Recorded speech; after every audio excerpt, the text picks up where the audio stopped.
एक समय में हमारी दुनिया पर डायनासोर्स का राज हुआ करता था। वो चलते थे जहां आज हम चल रहे हैं, वही पानी पीते थे, उसी हवा में सांस लेते थे और उसी जमीन पर लड़ाइयाँ लड़ते थे। लेकिन फिर एक दिन एक ऐसी घटना हुई जिसने पृथ्वी पर एक नए भविष्य की नींव रखी, जिसने पृथ्वी पर करोड़ों सालों की जैविक उन्नति को पूरी तरह खत्म कर दिया। यह कहानी है उस आखिरी दिन की जब डायनासोर्स की कहानी पूरी तरह समाप्त हो गई। The last day of the dinosaurs. पृथ्वी 6.5 करोड़ साल पहले आज की तुलना में कई ज्यादा गर्म जगह। इस समय धरती का मौसम काफी खुशनुमा था।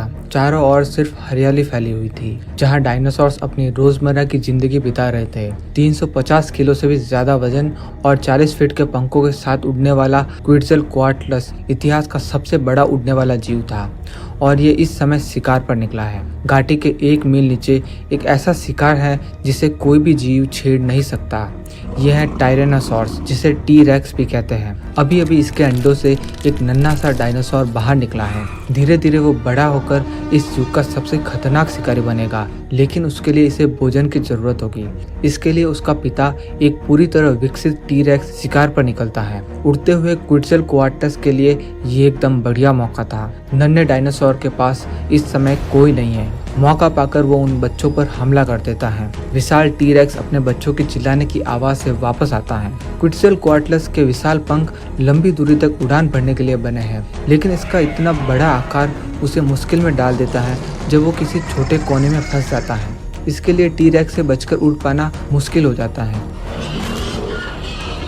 इस बार ये काफी लकी रहा। पूरे टी रेक्स के अंडों में सिर्फ एक बच्चा जिंदा बचा है और अगर वो बड़ा हुआ तो उसकी लंबाई 17 फीट तक और वजन 60 टन से भी ज्यादा हो सकता है। लेकिन जिंदा रहकर बड़ा हो जाना ये जरूरी तो नहीं है, चाहे वो टी रेक्स ही क्यों ना हो, क्योंकि इस बच्चे की किस्मत उसी समय लिखी जा चुकी थी जब पृथ्वी का जन्म हुआ था, आज से करीब 4.5 अरब साल पहले। यह है एस्टेरॉयड बेल्ट, मार्स और जुपिटर के बीच, पृथ्वी से करीब 32 करोड़ किलोमीटर दूर। उस समय ग्रहों के निर्माण की प्रक्रिया चल रही थी, इसलिए सौर मंडल में काफी उथल पुथल थी। अरबों पत्थर अंतरिक्ष में एक ही दिशा में घूम रहे थे और एक दूसरे से टकरा रहे थे, लेकिन इनमें से एक पत्थर बाकियों से अलग है। ये पूरी तरह उल्टी दिशा में तिरछा चलते हुए आ रहा है। ये करीब 65 किलोमीटर बड़ा एस्टेरॉयड 22,000 मील प्रति घंटे की रफ्तार से एक दूसरे एस्टेरॉयड से टकरा जाता है। दोनों एस्टेरॉयड की आपस में टक्कर से वे लाखों टुकड़ों में बिखर जाते हैं, लेकिन उन टुकड़ों में से एक टुकड़ा जो करीब 10 किलोमीटर से भी बड़ा है, उसका भविष्य कुछ खास है। ये वो चट्टान है जो इतिहास बदलने वाली है। ये चट्टान एक नए युग की शुरुआत करने वाली थी, क्योंकि इसका रुख सौरमंडल के 5वें सबसे बड़े और इकलौते ऐसे ग्रह की ओर है जहां जीवन है, हमारी पृथ्वी। इसी बीच पृथ्वी पर रहने वाले इन विशाल दानवों को जरा भी अंदाजा नहीं है कि आसमान से उनकी ओर क्या आने वाला है। ट्राइसेराटॉप्स उत्तरी अमेरिका में पाए जाने वाले सबसे ज्यादा विशाल डायनासोर्स में से एक है। ये शाकाहारी होते हैं, लेकिन इसका मतलब ये नहीं कि ये शांत स्वभाव के होते हैं। ट्राइसेराटॉप्स तेज भी हैं और उनकी मजबूत हड्डियों और सींगों की वजह से वो टी रेक्स का भी सामना कर सकता है, लेकिन दो का नहीं। टी रेक्स हमेशा जोड़ी में शिकार करते हैं। एक सामने से ध्यान भटकाता है तो दूसरा पीछे से हमला करता है। दोनों मिलकर उसे मार गिराते हैं। इतना मांस तो ये दोनों टी रेक्स कई हफ्तों तक आराम से खा सकते हैं, लेकिन शायद उनके पास इतना वक्त नहीं है, क्योंकि वो एस्टेरॉयड अब काफी नजदीक आ चुका है। लेकिन अभी भी डायनासोर्स के बचने की उम्मीद बाकी है। पृथ्वी का आखिरी सुरक्षा कवच है 4 लाख किलोमीटर ऊपर मौजूद हमारा चांद। चांद पहले भी कई बार धरती को बचा चुका है। उसकी सतह पर अनगिनत उल्कापिंडों की टक्कर के निशान आज भी मौजूद हैं, लेकिन चांद हमेशा सही वक्त पर सही जगह नहीं होता। ये एस्टेरॉयड चांद के बिल्कुल नजदीक से गुजरा और पृथ्वी की ओर तेजी से बढ़ने लगा। अब इस ब्रह्मांडीय मिसाइल को कोई नहीं रोक सकता। हैरानी की बात तो ये है कि ये एस्टेरॉयड भी बिल्कुल धरती की तरह ही है। ये भी ज्यादातर पत्थर और पानी से बना है। इसके अंदर एक खास तरह का केमिकल मिक्सचर है, जिसमें कार्बन, हाइड्रोजन और ऑक्सीजन मौजूद है, यानी जीवन के लिए बुनियादी तत्व। ऐसे ही एस्टेरॉयड के टुकड़ों ने शायद कभी पृथ्वी पर जीवन के शुरुआत के लिए जरूरी सामग्री दी थी। वही जीवन जो आगे चलकर डायनासोर में बदला। लेकिन जो जीवन देता है वो उसे छीन भी सकता है। इस समय पृथ्वी पर ज्यादातर डायनासोर्स दिन में शिकार और भोजन करके रात को सो चुके हैं, लेकिन एक विशालकाय शिकारी एनकिलोसॉर्स हमेशा एक आंख खुली रखता है शिकारी से बचने के लिए। अंधेरे की चादर में छुपकर कुछ बिल्कुल अलग तरह के जीव बाहर आते हैं, जैसे मैमल्स जो हमारे पूर्वज भी थे। इनकी ज़िंदगी का मकसद है वहाँ रहना जहाँ डायनासोर्स ना हो। वो सिर्फ रात में बाहर निकलते हैं जब ये विशाल जीव गहरी नींद में होते हैं और ये ज़मीन पर कीड़े मकोड़े ढूंढकर अपना पेट भरते हैं। और यही छोटे शांत जीव उस खौफनाक घटना के पहले गवाह बनते हैं। छोटे छोटे उल्कापिंडों की बारिश शुरू होती है। आसमान में हर चमकती लाइन उस एस्टेरॉयड कॉलिजन के कुछ टुकड़े हैं जो धरती के वायुमंडल में घुसते ही जलने लगते हैं। लेकिन ये तो बस शुरुआत है। असली खतरा तो अब भी अंतरिक्ष में पूरी रफ्तार से हमारी ओर बढ़ रहा है।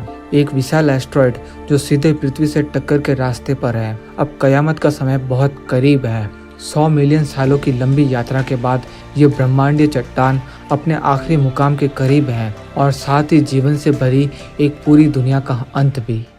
इस एस्टेरॉयड के खतरे का कारण सिर्फ उसका विशाल आकार नहीं है, असली विनाशकारी ताकत है उसकी रफ्तार। जैसे जैसे वो पृथ्वी के करीब आता है, धरती की ग्रेविटी और तेजी से उसे अपनी ओर खींचने लगती है और उसकी रफ्तार बढ़ते बढ़ते 72,000 किलोमीटर प्रति घंटे तक पहुंच जाती है। जैसे ही ये एस्टेरॉयड धरती के वायुमंडल से टकराता है, फ्रिक्शन से वो एक आग के गोले में बदल जाता है। वो अटलांटिक ओशन के ऊपर से गुजरते हुए सीधा मैक्सिको और वहाँ मौजूद एल्मोसॉर्स की ओर बढ़ता है।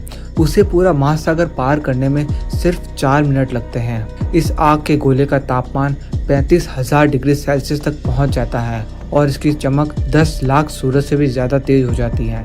इसलिए आसमान में इसे देख पाना किसी के लिए भी संभव नहीं है। ग्राउंड जीरो से 800 किलोमीटर दूर तक इसकी रोशनी इतनी ज़्यादा है कि वो डायनासोर्स की चमड़ी तक को पारदर्शी बना देती है, जैसे उसकी हड्डियां दिखने लगी हो। ये जलती हुई रोशनी उनकी आंखों को जला डालती है और अब उनके पास ये देखने की ताकत भी नहीं बची कि मौत किस रफ्तार से उनकी ओर बढ़ रही है, लेकिन वो इसे महसूस कर सकते थे। ये आग का गोला महज 5 सेकंड में वायुमंडल को चीरता हुआ जमीन से टकरा जाता है। एक ऐसा धमाका होता है जिसकी ताकत 100 मिलियन मेगाटन थी, यानी अब तक के बनाए गए सारे न्यूक्लियर हथियारों से भी कई ज्यादा। अगर ये एस्टेरॉयड समंदर के गहरे हिस्से में गिरा होता तो उसकी कुछ ताकत पानी सोख लेता, लेकिन ऐसा नहीं हुआ। ये गिरा मैक्सिको के गल्फ के उथले पानी में और वहाँ का पूरा समंदर पल भर में भाप बनकर उड़ गया। एक ही पल में पूरा एस्टेरॉयड पृथ्वी में समा जाता है और उसके साथ ही जमीन की चट्टानें भी इतनी ही तेजी से भाप में बदल जाती हैं। कई लाख टन चट्टान और धूल मिट्टी जमीन से उखड़कर धमाके में आसमान में उड़ जाती हैं। क्रैश साइट से 1000 किलोमीटर दूर तक हवा का तापमान 600 डिग्री सेल्सियस तक पहुंच चुका था, इतना गर्म कि डायनासोर की खाल में मौजूद पानी तक उबलकर भाप बनकर बाहर निकल जाता है। ये जलती लपटें पेड़ों और पौधों की हर एक बूंद नमी को सोख लेती हैं। जो भी इस भयानक गर्मी के सीधे संपर्क में आता है वो जिंदा भून जाता है। धमाका इतना बड़ा था कि सिर्फ 2 मिनट में ही वहां लाशों का अंबार लग चुका था। हैरानी की बात यह है कि इस तबाही के बीच कुछ जीव अब भी जिंदा है। जो भी खुशकिस्मत जीव किसी पहाड़ के आड़ में छुप गए थे, वे रोशनी और गर्मी की सबसे भीषण लहरों से कुछ हद तक बच गए, लेकिन तबाही की 3 और लहरें अभी बाकी हैं। पहली लहर, टक्कर के समय चट्टानों के जो टुकड़े उछलकर आसमान में गए थे, वे अब गोली की रफ्तार से जमीन पर बरसने लगे। सैकड़ों जिंदा बचे डायनासोर्स अब आसमान से गिरती चट्टानों की बारिश का सामना कर रहे हैं। दूसरी लहर जमीन से आती है, एक भयानक भूकंप के रूप में। इसकी तीव्रता रिक्टर स्केल पर 11.1 थी, यानी इंसानों द्वारा अनुभव किए गए अब तक के किसी भी भूकंप से लगभग 60 गुना ज्यादा ताकतवर। 5 मिनट के अंदर तीसरी और सबसे विनाशकारी लहर आती है, एक ब्लास्ट पल्स वेव जो पूरी तरह गोलाकार रूप में चारों ओर फैलती है, इतनी ताकत के साथ कि हवा को साउंड से भी तेज चीरती हुई निकलती है। ये लहर खाल से मांस को अलग कर देती है और 30 टन के डायनासोर्स को ऐसे हवा में उछालती है जैसे वो कोई रबड़ का खिलौना हो। सिर्फ 5 मिनट में ये 3 तरफा तबाही एल्मोसॉर्स की पूरी प्रजाति को मिटा देती है। इस इलाके में मौजूद कई और डायनासोर्स की प्रजातियां भी एल्मोसॉर्स जैसा ही अंजाम झेलती हैं, मगर तबाही का असली मंजर तो अभी बाकी है। धरती पर टकराव के दूसरी तरफ मौजूद डायनासोर्स को कोई खबर नहीं थी कि पृथ्वी पर प्रलय की शुरुआत हो चुकी है। यहाँ अब तक कोई खतरे का निशान तक नहीं दिख रहा है, लेकिन ये शांति ज्यादा देर तक नहीं टिकने वाली। टकराव से जो लाखों टन पत्थर और मिट्टी अंतरिक्ष में उछल गए थे, वो बारीक धूल और कांच के कणों का बादल बनाते हैं। इन्हें इजेक्टा क्लाउड कहते हैं। ये धूल के गुब्बार तेजी से पूरी पृथ्वी को चारों ओर से घेरने लगता है। और ये पत्थर टकराव के दूसरी तरफ आग के गोले बनकर बरसने लगते हैं, जिससे वहां मौजूद डायनासोर्स पर कयामत टूट पड़ती है। चारों ओर अफरा तफरी मच जाती है। डायनासोर्स झुलस कर मरने लगते हैं। टकराव के 16 मिनट 40 सेकंड बाद पैसिफिक नॉर्थ वेस्ट तक तबाही पहुंच जाती है। पृथ्वी पर जगह जगह 11 रिक्टर स्केल के भूकंप आने लगते हैं। जमीन जोरों से हिलने लगती है। भूकंप की लहरें जमीन को भी चीरने लगती है। वहां रहने वाले ट्राइसेराटॉप्स बुरी तरह घबरा जाते हैं और घाटी की ढलान चढ़कर किसी तरह इस भूकंप और गिरते मलबे से बचने की कोशिश करते हैं। छोटे जानवर जमीन के अंदर बिल बनाकर छिप जाते हैं। इसी बीच इजेक्टा क्लाउड अब 16,000 किलोमीटर प्रति घंटे की रफ्तार से नजदीक आता जा रहा है। ये बादल अपने साथ झुलसा देने वाली गर्मी भी ला रहे थे। इस दौरान उसमें पैदा होती है करोड़ों वोल्ट की स्टैटिक बिजली, जो उस बादल को एक विशाल बैटरी की तरह चार्ज कर देती है और वहां से शुरू होता है एक भयानक इलेक्ट्रिक स्टॉर्म यानी बिजली की तबाही। जो नॉर्थ अमेरिका कुछ घंटों पहले तक डायनासोर्स का स्वर्ग था, वो अब चलते हुए नर्क में बदल चुका है। पर अफसोस कि अब भी तबाही पूरी नहीं हुई, अभी तो सिर्फ शुरुआत है। एस्टेरॉयड के टकराने को अभी 1 घंटा भी नहीं बीता और सैकड़ों डायनासोर्स की प्रजातियां पूरी तरह तबाह हो चुकी हैं। इजेक्टा क्लाउड अब भी ऊंचाई पर तेजी से फैलता जा रहा है और पूरी दुनिया को घेर रहा है। धरती पर इसके प्रभाव अलग अलग जगह बहुत अलग अलग तरीके से महसूस किए जा रहे हैं। 8,000 मील दूर एशिया में ये धूल का बादल पूरब की दिशा से चुपचाप मंगोलिया तक पहुंच जाता है। कोई आवाज नहीं, कोई चेतावनी नहीं, बस एक धीमा लेकिन खतरनाक बदलाव। धरती का तापमान अब हर सेकंड कुछ डिग्री बढ़ता जा रहा है। एक ऐसी अदृश्य लहर जो धीरे धीरे जीवन को अपनी चपेट में ले रही है। इस हालात में बचने की एकमात्र उम्मीद है जमीन के नीचे शरण लेना। जब तापमान 160 डिग्री तक जाता है तब जिंदगी मिनटों में खत्म होने लगती है। लेकिन फिर भी गुफा के अंदर छिपकर कुछ डायनासोर्स बचने में कामयाब होते हैं। वे थोड़ी राहत महसूस करते हैं। ऐसा लग रहा है मानो सबसे बुरा समय बीत चुका है, लेकिन ये सिर्फ एक झूठा सुकून है। वायुमंडल की अस्थिरता एक नई मुसीबत को जन्म देती है, एक विशाल सुपर स्टॉर्म। मंगोलिया की रेत जो अब 300 डिग्री सेल्सियस तक तप चुकी है, वो गर्म हवा से मिलकर एक बवंडर का रूप ले लेती है। हवाएं इतनी तेज हैं कि वो छोटे पत्थरों और कांच जैसी रेत को लेकर दौड़ने लगती हैं। कुछ छोटे डायनासोर्स किसी तरह खुद को झुकाकर बचाने की कोशिश करते हैं, लेकिन बड़े आकार के जानवर इस खुले मैदान में फंस जाते हैं। हवा की मार से उनके शरीर छिल जाते हैं और हर बार जब वो गहरी सांस लेने की कोशिश करते हैं, उनके फेफड़ों में रेत भर जाती है और आखिरकार दम घुटने से उनकी भी मौत हो जाती है। एस्टेरॉयड टक्कर का असली असर अब पूरी धरती पर दिखने लगा है। टकराव के 1 हफ्ते बाद अब तक धरती का हर कोना तबाही की मार झेल चुका है। जंगल जल चुके हैं, जमीन बंजर हो चुकी है और खाने के लिए कुछ भी बाकी नहीं बचा। पूरे ग्रह पर खाने की भारी कमी हो गई है और सबसे ज्यादा मुश्किल जिंदगी उन जीवों की है जो पेड़ पौधे खाते हैं, क्योंकि विशालकाय शाकाहारी जीवों को अपने भारी भरकम शरीर को बनाए रखने के लिए बहुत ज्यादा मात्रा में खाना चाहिए होता है। लेकिन अब कहीं भी पौधे दिखाई नहीं दे रहे और उनकी बस एक ही उम्मीद है कि शायद कहीं दूर किसी कोने में कुछ नया उग रहा हो। मांसाहारी जीवों की हालत थोड़ी बेहतर है, क्योंकि वे शाकाहारी जीवों को खाकर जिंदा रह सकते हैं। एक समय का नीला ग्रह अब घने अंधेरे से ढक चुका है और धरती पर हरियाली का नामो निशान तक नहीं बचा। आग, गर्मी और तेजाब जैसी बारिश ने धरती को इतना बर्बाद कर दिया कि वो पहले जैसी दिखती ही नहीं। आमतौर पर ट्राइसेराटॉप्स एक दिन में कुछ मीटर से ज्यादा नहीं चलते थे, क्योंकि जरूरत ही नहीं होती थी। लेकिन अब तो पूरा महाद्वीप वनस्पति से खाली हो चुका है और भूखमरी की मार उन्हें मजबूर कर देती है कि वे लंबी यात्रा करें और धीरे धीरे वे पैसिफिक कोस्ट की ओर बढ़ने लगे। शायद तटीय क्षेत्रों में कुछ उम्मीद अब भी बाकी थी। एक छोटा सा द्वीप जो आग, धूल और गर्मी से अब तक बचा हुआ है, शायद वहाँ कुछ जीवन हो।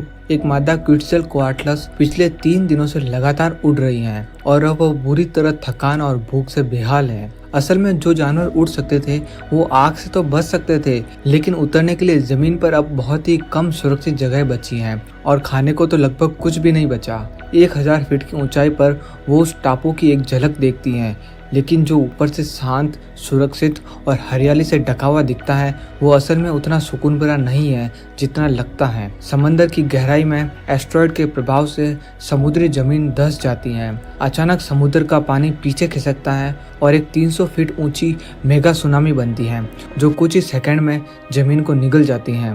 एस्टेरॉयड की टक्कर के बाद सुनामी कई तटों को समुद्र में बहाकर ले जाती है। पानी का ये तांडव अपने पीछे बेशुमार लाशें छोड़ता है। कई जीव पानी में डूबकर तड़पते हुए मारे जाते हैं।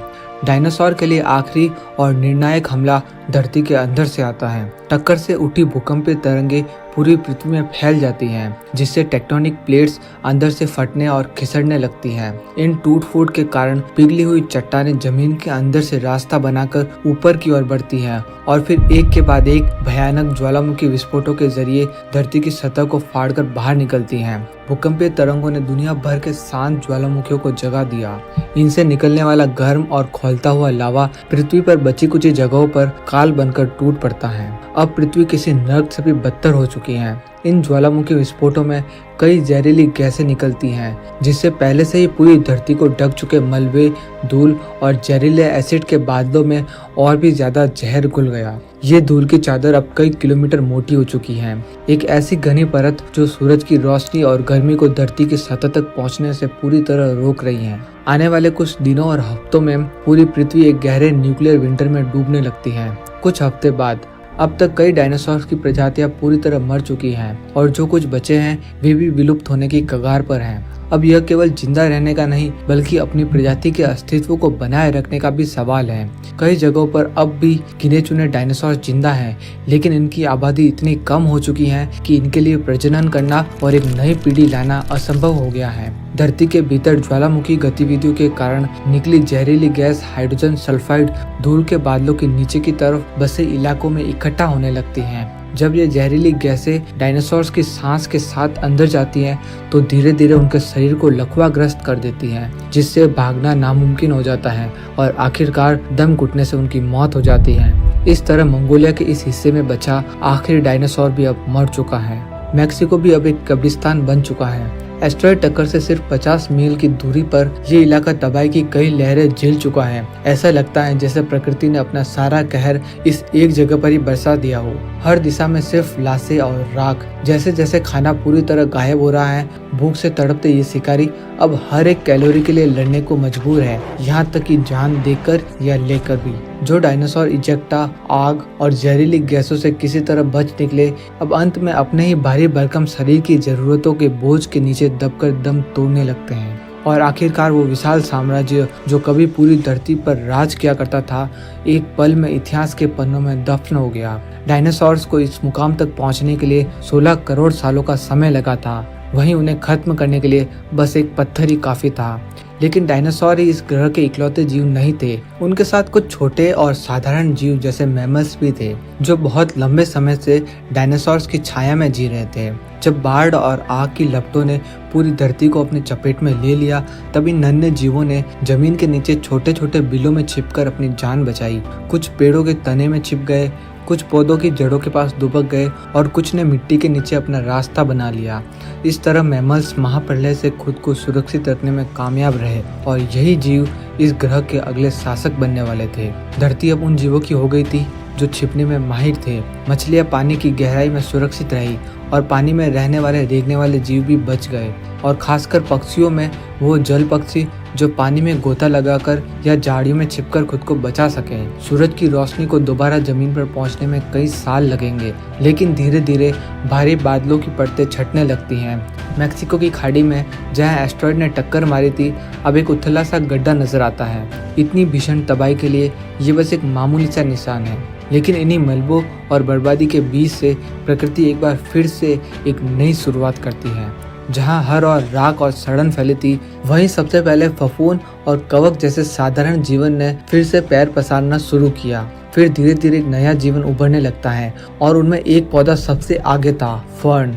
ये सख्त और सहनशील पौधे जल्दी ही पूरे ग्रह को हरे रंग की चादर से ढक देते हैं। फर्न्स से शुरू होकर ये हरियाली हजारों साल में घने वनों में बदल जाती है, जो एक बार फिर से धरती को ऑक्सीजन और जीवन से भर देती है और एक नए युग की शुरुआत के लिए तैयार करती है। क्योंकि पर्दे के पीछे लंबे समय से इंतजार कर रहे हैं कुछ ऐसे जीव जिनका विकास डायनासोर्स की मौजूदगी में दबा रह गया। मैमल्स यानी स्तनधारी जीव। डायनासोर से अलग ये छोटे स्तनधारी तेजी से प्रजनन करते हैं और बेहतर ढंग से बदलते माहौल में खुद को ढाल लेते हैं। यही वजह है कि अब ये तेजी से बढ़ते हैं और तरह तरह के जीवों में बदल जाते हैं। 10,000 से भी ज्यादा स्तनधारी प्रजातियां पूरी धरती पर फैलने लगती हैं, लेकिन एक बेहद खास प्रजाति को पेड़ से नीचे उतरने और बाकियों से अलग होने में लाखों साल लग जाते हैं। ये जीव 2 पैरों पर चलना शुरू करते हैं। उनका दिमाग बड़ा और ज्यादा विकसित होता है और धीरे धीरे जैसे कभी डायनासोर्स ने किया था, ये भी पूरी धरती पर राज करने लगते हैं। लेकिन डायनासोर से अलग ये दुनिया को अपने मुताबिक ढालना शुरू कर देते हैं। ऐसे शहर बनाते हैं जो आसमान से बातें करते हैं, ऐसी गाड़ियां बनाते हैं जो धरती को छोड़कर अंतरिक्ष तक जा सकती हैं और ऐसे हथियार बनाते हैं जो पूरी पृथ्वी को मिटा सकते हैं। मगर ये सब कुछ तब तक मुमकिन नहीं था जब तक 6.5 करोड़ साल पहले हुई टक्कर में डायनासोर्स का अंत नहीं हुआ होता। इंसानों का जन्म और उनका अस्तित्व संभव हुआ क्योंकि डायनासोर्स मर गए। अगर आप डिटेल में जानना चाहते हैं कि डायनासोर्स के अंत के बाद इंसानों की उत्पत्ति कैसे हुई, तो आप हमारा ये वाला वीडियो देख सकते हैं। इसमें हमने पृथ्वी पर जीवन की शुरुआत से लेकर इंसानों की उत्पत्ति तक डिटेल में बात की है। अगर आप वो वीडियो देखना चाहते हैं तो इस वीडियो को एक लाइक और चैनल को सब्सक्राइब करके आपके सामने आई इस वीडियो पर क्लिक कर दीजिए। मैं आपसे उसी वीडियो में मिलता हूँ। धन्यवाद।